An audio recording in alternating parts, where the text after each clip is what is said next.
بسم اللہ الرحمن الرحیم۔ یوٹیوب پر ویڈیوز دیکھتی اچانک سے میں چونک گئی تھی، کیونکہ میرے سامنے جو ویڈیو آئی تھی اس پر لکھا تھا کہ شوہر کو اپنا غلام بنانا ہے تو اسے عربی گھوڑے کی دوائی کھلا دی جائے، شوہر جوان ہو جائے گا اور بیوی کا غلام بن جائے گا۔ میں نے جب یہ پڑھا تو ہنس دی کہ ابھی تو میری شادی نہیں ہوئی، جب میں شوہر والی ہو جاؤں گی تو شوہر کو اپنا بنانے کے لیے یہ حربے آزماؤں گی۔ ابھی میں نے ویڈیو لگائی ہی تھی کہ مجھے اویس کی کال آ گئی تھی۔ وہ کہنے لگا، ثانیہ میں تمہارا دیوانہ ہوں، میں تم سے بے حد محبت کرتا ہوں۔ اویس کی باتیں سن کر میرے ذہن میں آیا کہ اویس تو ویسے ہی مجھ سے محبت کرتا ہے، مجھے کیا ضرورت پڑی ہے اوٹ پٹانگ ٹوٹکے کرنے کی؟ مگر میں کہاں جانتی تھی کہ یہی ٹوٹکا میری زندگی بدل دے گا۔ خیر تب ہی ہمارے گھر کے دروازے پر دستک ہوئی تھی۔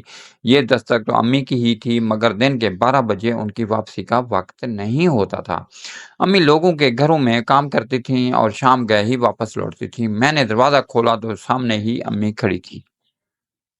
ان کے چہرے پر بڑی خوشی نظر آ رہی تھی۔ انہوں نے آگے بڑھ کر میرا ماتھا چوما تھا اور کہنے لگی، مبارک ہو، تمہاری لاٹری نکل گئی۔ میں حیران ہوئی اور بولی، امی ہم نے لاٹری خریدی ہی کب تھی؟ امی نے میرا ہاتھ پکڑ لیا اور مجھے اپنے ساتھ کمرے میں لے گئی۔ وہ بولی، میری بات غور سے سنو، میں سیٹھ اکبر کے گھر کام کرتی ہوں نا، وہی جو کروڑ پتی ہیں، مگر ان کی جائیداد کا وارث نہیں ہے، کوئی ایک ہی بیٹا ہے، وہ بھی دیوانہ۔ میں نے سر ہلا دیا اور بولی، جی جی مجھے علم ہے۔ امی کہنے لگی، اس دیوانے لڑکے کا رشتہ آیا ہے تمہارے لیے، اس نے تجھ میں کچھ لینا دینا ہی نہیں، وہ اپنی دنیا میں مگن رہے گا، دن میں 1 گھنٹہ اس کی دلہن بننے کا ناٹک کر لینا۔ امی کی باتیں سن کر میں دنگ رہ گئی اور بولی، یہ آپ کیا کہہ رہی ہیں؟ میں کیسے پاگل لڑکے کے ساتھ شادی کروں؟ میرے بھی کچھ سپنے ہیں۔ امی بولی، مجھے کچھ نہیں سننا، تمہاری شادی ہوگی تو اسی سے ہوگی۔ اتنا کہہ کر امی اپنے کمرے سے نکل گئی، جبکہ میں تو اپنا سر ہی دونوں ہاتھوں میں گرا کر بیٹھ گئی تھی۔ میں اویس سے محبت کرتی تھی، میں تو کسی اور سے شادی کرنے کا سوچ بھی نہیں سکتی تھی۔ مجھے اس بات کا بھی علم تھا کہ میری امی پیسے کی شدائی ہیں۔ جب سے ابو کا انتقال ہوا ہے، ہم نے اتنی غربت دیکھی تھی کہ 2 دن فاقے بھی کاٹنے پڑتے تھے۔ اس لیے اب امی کو پیسوں کی اہمیت کا علم ہو گیا تھا۔ انہوں نے مجھے شروع سے ہی سمجھا رکھا تھا کہ وہ میری شادی کسی بہت ہی امیر خاندان میں کریں گی۔ اب تو کروڑ پتی کر کے لڑکے کا رشتہ بھی آ گیا تھا میرے لیے۔ اب تو امی میری ایک بات بھی سننے والی نہیں تھی، پھر چاہے وہ لڑکا پاگل ہی کیوں نہ تھا، انہیں فقط پیسے سے مطلب تھا۔ میں نے امی کو بلیک میل کرنے کا سوچا تھا۔ میں نے ان کے کمرے کو اندر سے کنڈی لگا کر بند کر لیا تھا۔ میں نے سوچا کہ امی کو جب علم ہوگا کہ میں نے تو دروازہ بند کر لیا ہے تو وہ گھبرا جائیں گی، لیکن یہ بھی میری خام خیالی تھی۔ مجھے کمرے میں بیٹھے بیٹھے 2 گھنٹے ہو گئے تھے، مگر امی نے پلٹ کر میری خبر بھی نہ لی تھی۔ میں اب بور ہو چکی تھی، کیونکہ میرا موبائل بھی چارپائی پر باہر ہی پڑا رہ گیا تھا۔ اب میں اٹھ کر کھڑی ہو گئی اور امی کی چیزیں الٹ پلٹ کر دیکھنے لگی تھی۔ امی کے کمرے میں ایک پرانا سا ٹرنک پڑا ہوا تھا، اس میں ابو کی تمام یادیں امی نے سنبھال کر رکھی تھی۔ میں نے وہ ٹرنک کھول لیا کہ ابو کی تصویریں ہی دیکھ لوں۔ یوں ہی چیزیں دیکھتے دیکھتے میرے ہاتھ ایک پڑیا لگ گئی تھی، اس کے اوپر گھوڑا بنا ہوا تھا۔ میں چونک گئی تھی۔ میں نے اس کو الٹ پلٹ کر دیکھا تو لکھا ہوا تھا کہ عربی گھوڑے کی طاقت کی دوا۔ میرا دماغ ایک دم سے تیز تیز چلنے لگا تھا۔ امی مجھے اکثر بتایا کرتی تھی کہ ابو ان سے بہت محبت کرتے تھے، تو پھر کیا اس محبت کے پیچھے بھی گھوڑے کی دوا والا ٹوٹکا ہی چھپا ہوا تھا؟ میں ابھی سوچ میں ڈوبی ہوئی تھی کہ امی کے کمرے کے دروازے پر دستک ہوئی تھی۔ امی کہنے لگی، ثانیہ دروازہ کھولو۔ میں نے وہ پڑیا ٹرنک میں کپڑوں کے نیچے چھپا دی اور دروازہ کھول دیا تھا۔ امی کمرے میں آئی تو کہنے لگی کہ تم نے یہ ٹرنک کیوں کھولا ہوا ہے؟ میں بولی، امی مجھے ابو کی بہت یاد آ رہی تھی، اس لیے ان کی تصویریں دیکھ رہی تھی۔ آپ مجھے بتائیں نا، آپ کے ساتھ ابو کا رویہ کیسا تھا؟ اب میں اپنے اصل مقصد پر آئی تھی۔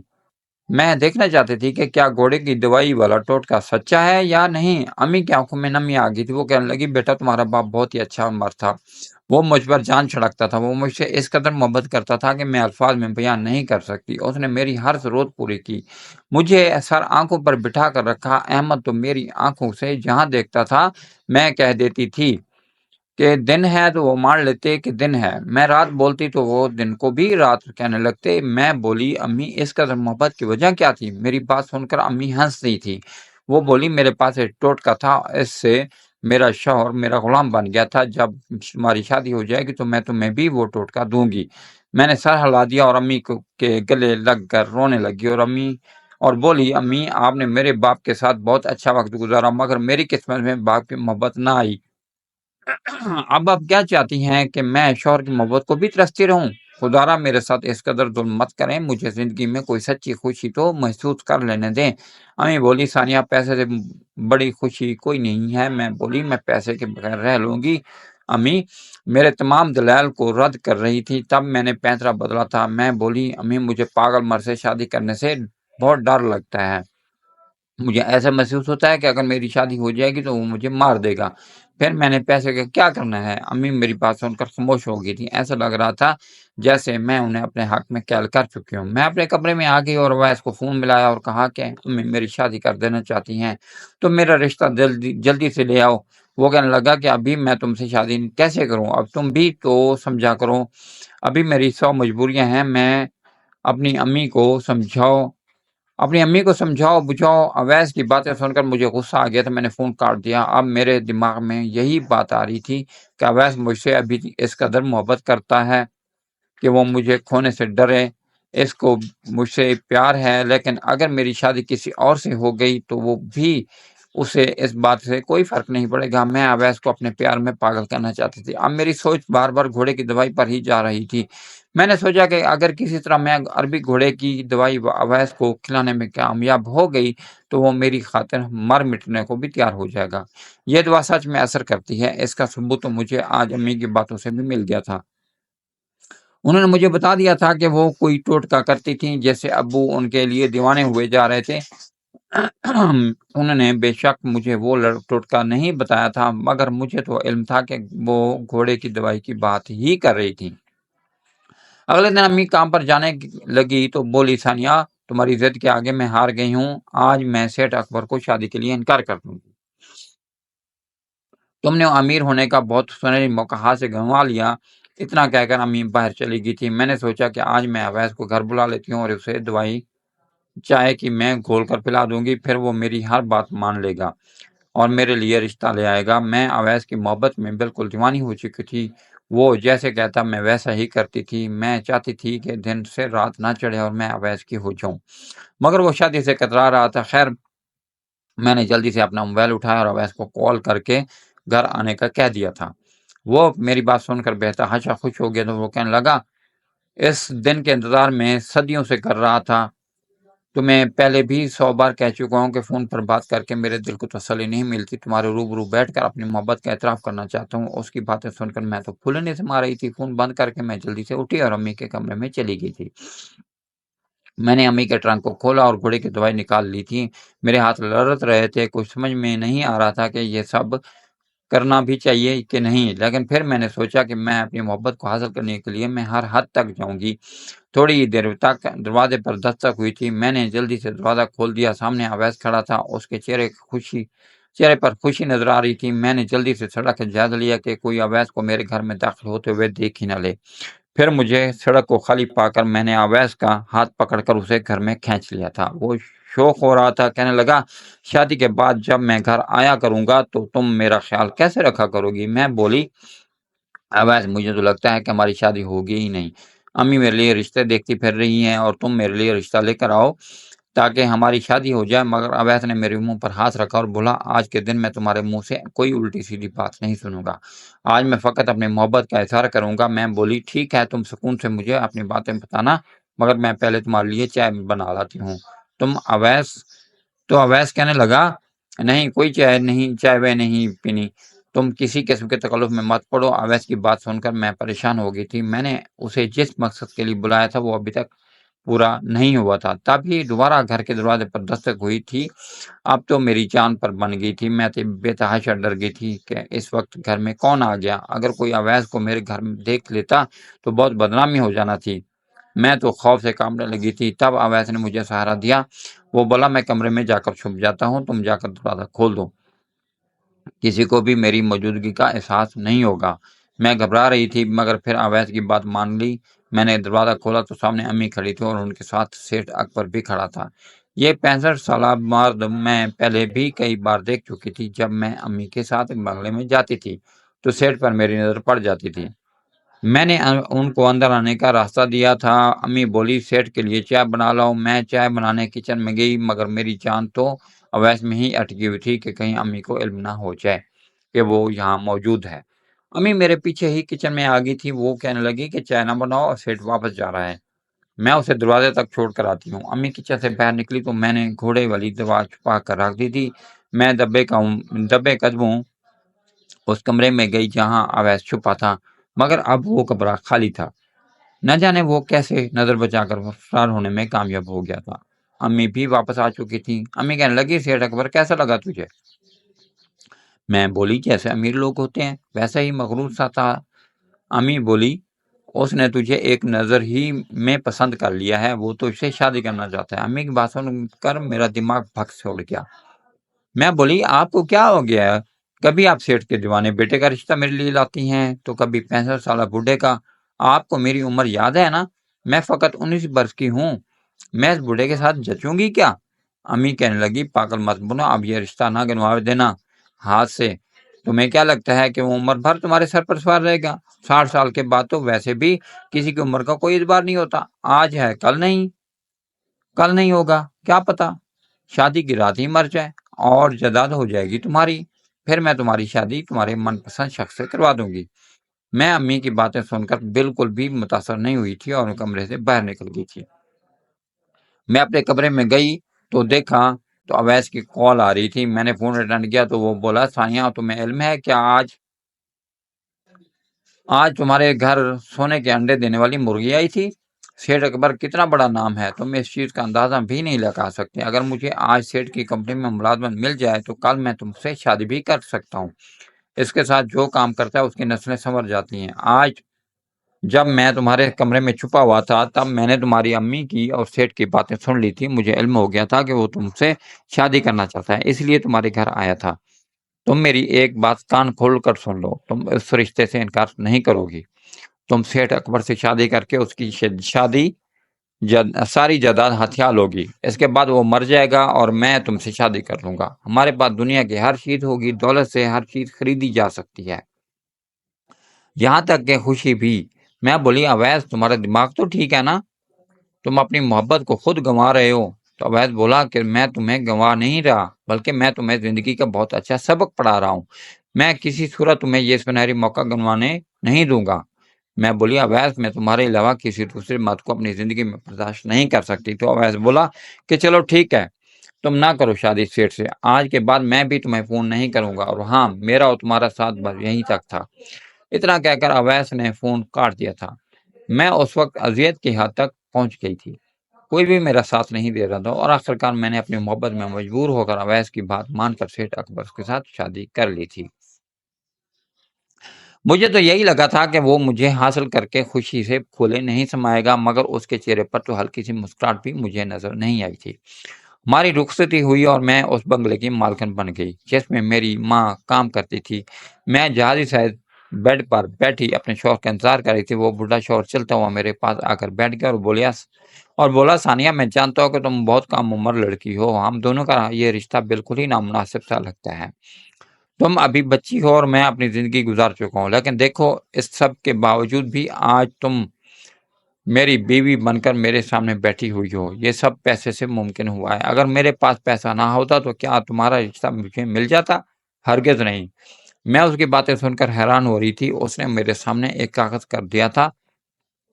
میں بولی یہ کیا ہے؟ وہ کہنے لگا جب تک ہم دونوں کے درمیان ازدواجی تعلق قائم نہیں ہوگا میری جائیداد تمہیں نہیں ملے گی۔ جب تم مجھے اپنی جانب میل کرنے کے لیے کامیاب ہو جاؤ گی تو میں اس کاغذ پر دستخط کر دوں گا، تمہیں میری جائیداد مل جائے گی۔ اب میں اپنے کمرے میں سونے جا رہا ہوں۔ سیٹھ اکبر مجھے حیرت میں مبتلا چھوڑ کر دوسرے کمرے میں چلا گیا تھا۔ میں بے حد پریشان ہو چکی تھی۔ میں نے اپنے پرس سے فون نکالا اور اویس کو نمبر ملا لیا تھا۔ میری کال اٹھا کر وہ مجھے ڈانٹنے لگا اور بولا پاگل لڑکی تم مجھے فون کیوں کر رہی ہو؟ یہ وقت تمہیں اپنے شوہر کو دینا چاہیے۔ میں فون کاٹ رہا ہوں۔ میں بولی اویس بات تو سنو، میرا شوہر دوسرے کمرے میں چلا گیا ہے۔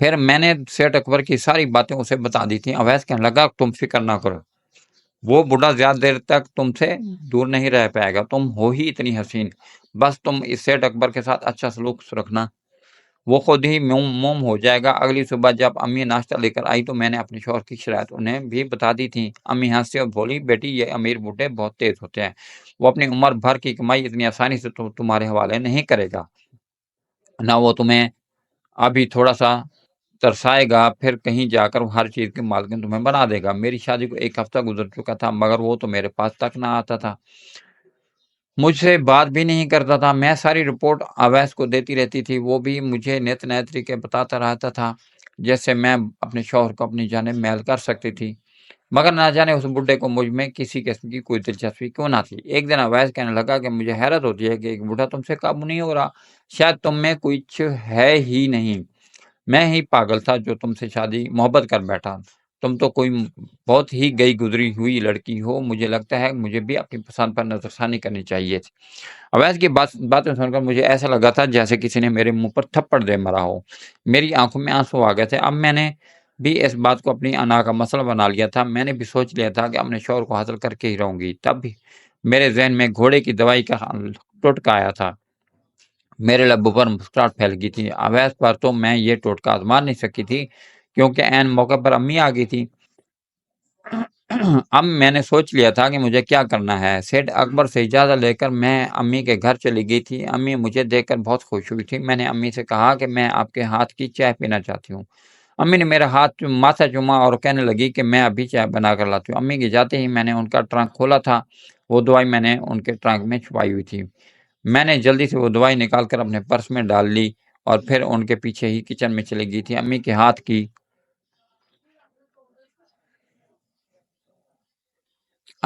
کی چائے پی کر میں اپنے گھر واپس آ گئی تھی۔ آج میں بڑی نروس تھی، کچھ سمجھ ہی نہیں آ رہا تھا کہ آیا مجھے یہ سب کرنا بھی چاہیے کہ نہیں، مجھے بھٹے کو گھوڑے کی دوائی دینی چاہیے بھی یا نہیں۔ پھر میں نے سوچا کہ اگر مجھے سیٹ اکبر کی جائیداد نہ ملی پھر یہ شادی کرنے کا کیا مقصد۔ اب تو اویس بھی مجھ سے دور ہونے لگا تھا۔ اس بات کا مجھے علم تھا کہ جیسے ہی اویس کو خبر ملتی کہ میں کروڑ پتی بن گئی ہوں تو وہ پھر سے میرا ہو جاتا۔ اب مجھے اس بات کی بھی پریشانی تھی کہ نہ جانے یہ دوائی سیٹ اکبر پر اثر کرے گی بھی یا نہیں۔ میں شام کی چائے میں وہ دوائی مکس کر کے سیٹ کے پاس لے گئی تھی، وہ میری طرف دیکھ کر مسکرا دیا تھا۔ اس نے چائے پی تو کہنے لگا، آج تو تم نے بہت اچھی چائے بنائی ہے، آج تم من ٹھنڈ کر رہے نا، میں تمہارے کمرے میں آؤں گا۔ یہ بات سن کر میں مسکرا کے اپنے کمرے میں آ گئی تھی، یہ دوا سیٹ اکبر پر اثر کر چکی تھی۔ اب مجھے علم ہو گیا تھا کہ وہ میرے اشاروں پر ناچنے والا تھا۔ میں خوش بھی تھی مگر دل اداس تھا کہ میں نے اپنی زندگی کو اس رخ میں نہیں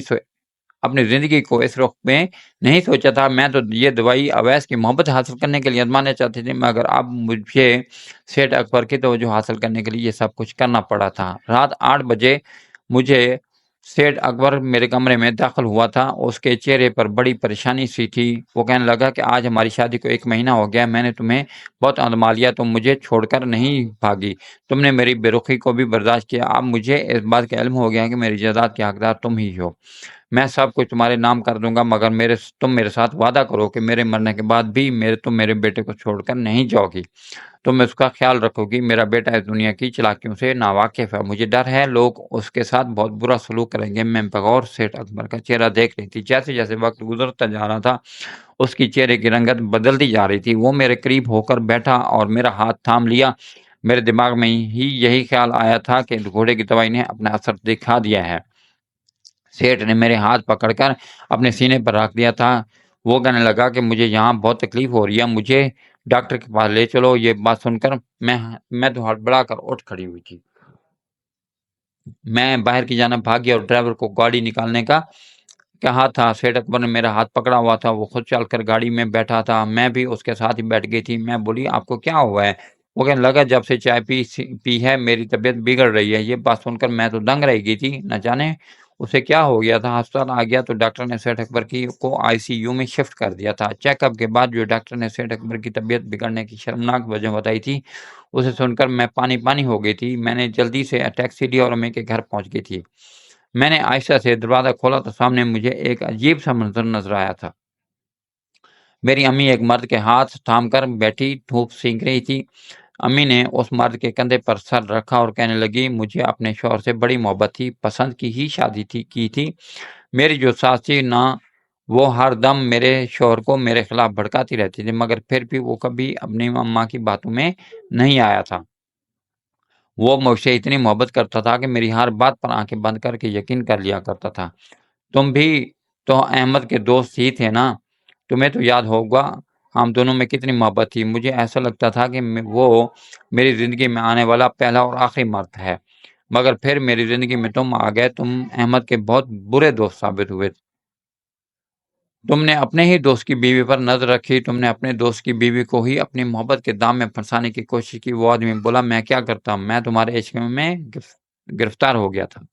امی کہنے لگی، تمہارا پیار مجھے بھی اپنے لپیٹ میں لے چکا تھا۔ میں نے اپنے شوہر سے صاف صاف کہہ دیا تھا کہ مجھے طلاق دے دو، میں کسی اور سے شادی کرنا چاہتی ہوں۔ میری بات سن کر وہ بہت رویا تھا، میرے قدموں میں گر کر بولا، میری جان لے لو مگر مجھ سے طلاق مت مانگو۔ دیکھو میں نے کیا کیا، میں نے سچ میں اپنے شوہر کی جان لے لی۔ میں گھوڑے کی طاقت کی دوا لے آئی تھی اور اس میں زہر کی پوڑی مکس کر کے اپنے شوہر کو کھانے میں دے کر اسے مار دیا تھا۔ عدت پوری کر کے تم سے شادی کر لی، مگر مجھے آج بھی اس بات کا افسوس ہے کہ میں نے اپنے شوہر کی جان کیوں لی۔ میں نے جس دوائی سے اپنے شوہر کی جان لی وہ آج بھی میرے ٹرنک میں پڑی ہوئی ہے۔ امی کی باتیں سن کر میں نے تھر تھر کانپنے لگی تھی، میں تو زمین پر ہی ڈھہ گئی۔ تب امی کی نظر مجھ پر پڑی، وہ بے تحاشا گھبرا گئی تھی، کہنے لگی، تم نے میری باتیں سن لی؟ میں بولی، امی آپ میرے باپ کی قاتل تھیں، مجھے اس بات کا علم کیوں نہ ہوا؟ اور یہ مرد کون ہے؟ امی کی آنکھوں میں آنسو تھے اور وہ کہنے لگی، یہ میرا دوسرا شوہر ہے۔ اور پھر تمہیں میری شادی کا علم کیسے ہونا تھا؟ میں تو صبح سویرے گھر سے نکل جاتی تھی، ایک گھر کا کام کرنے کے بعد میں صفتر کے گھر چلی جاتی اور رات گئے گھر واپس آ جاتی۔ یوں میری ازواجی زندگی بھی کامیابی سے گزر رہی تھی اور تمہارے ساتھ بھی میں خوش تھی۔ میں بولی، امی میں نے اپنے شوہر کو بھی وہی دوائی دے دی جیسے آپ نے میرے ابو کی جان لی تھی۔ امی نے اپنا سر پیٹا تھا، وہ کہنے لگی، مگر یہ سب کیسے ہوا؟ میں بولی، میں اپنے شوہر کی شرط سے پریشان تھی، اس لیے میں نے سوچا کہ اپنے شوہر کو اپنا بنانے کے لیے گھوڑے کی دوائی دے دیتی ہوں۔ اب وہ ہسپتال میں ایڈمٹ ہے۔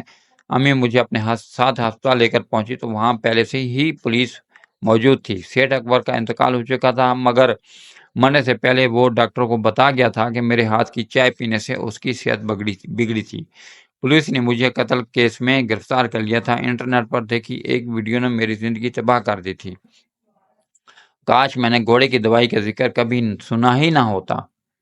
خیر، امی نے مجھے جیل سے چھڑانے کی بہت کوشش کی، مگر اتنے امیر آدمی کی جان لینے کا الزام تھا مجھ پر، تو مجھے سزائے موت ہو گئی۔